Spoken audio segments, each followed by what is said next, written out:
Video tersebut menunjukkan berkaitan perpaduan kaum yang sangat berkait rapat dengan tajuk saya pada hari ini, iaitu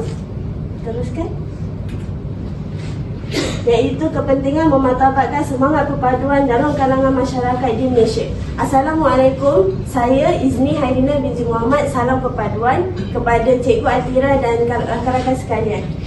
Seterusnya, saya akan menerangkan lebih lanjut berkaitan sumber bahan yang saya pilih, iaitu sebuah tesis yang bertajuk Analisis Konsep Perpaduan dalam Nobel terpilih Abdullah Hussein, yang ditulis oleh Rosli B. Ibrahim dan diterbitkan pada tahun 2016 oleh Universiti Pendidikan Sultan Idris. Seterusnya, tesis ini memberi tumpuan dalam meneliti peranan karya sastra sebagai cerminan masyarakat majmuk Malaysia, khususnya dalam membina dan memupuk perpaduan kaum dalam kalangan rakyat Malaysia.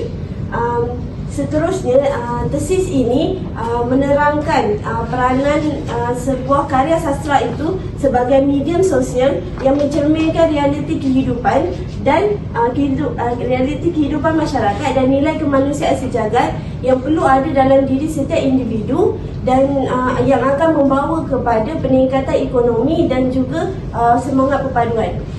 Seterusnya, objektif kajian yang ditetapkan oleh penulis yang pertama ialah menganalisis unsur-unsur perpaduan kaum dalam novel terpilih Abdullah Hussein yang meliputi sosial budaya, ekonomi dan juga politik.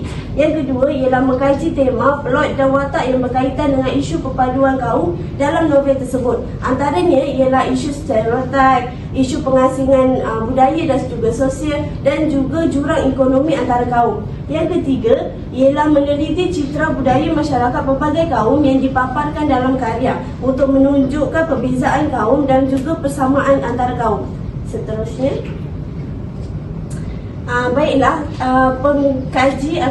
pengkaji menganalisis menggunakan kaedah kualitatif, iaitu menganalisis teks berdasarkan dua novel yang terpilih, iaitu novel Interlock dan Buih di Atas Air.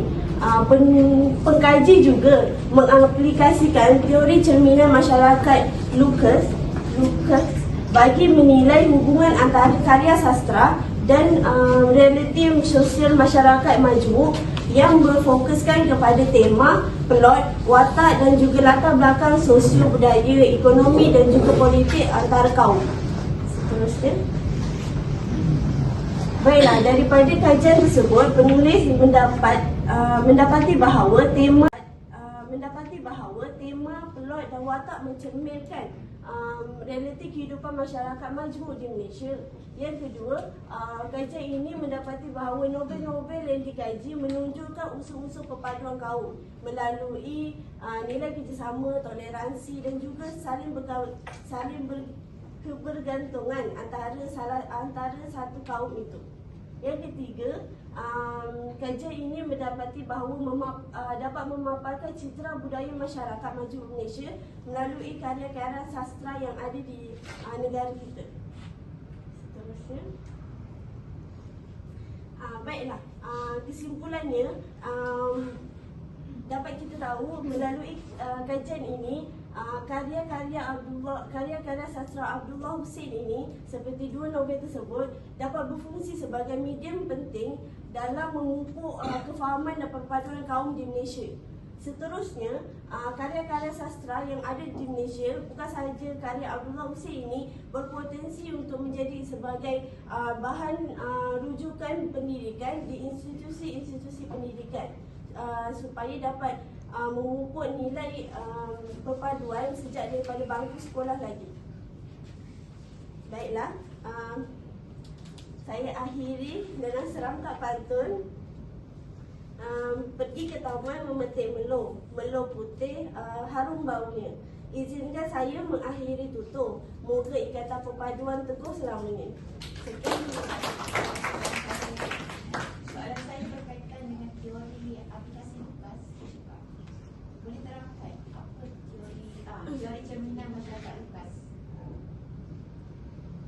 Okey, teori, terima kasih Puan sebab bertanyakan soalan itu. Baiklah, teori cerminan masyarakat lukas ini adalah menilai cerminan masyarakat ataupun apa itu kehidupan sesuatu masyarakat itu yang pelbagai kaum yang digunakan oleh penulis dalam karya sastra itu.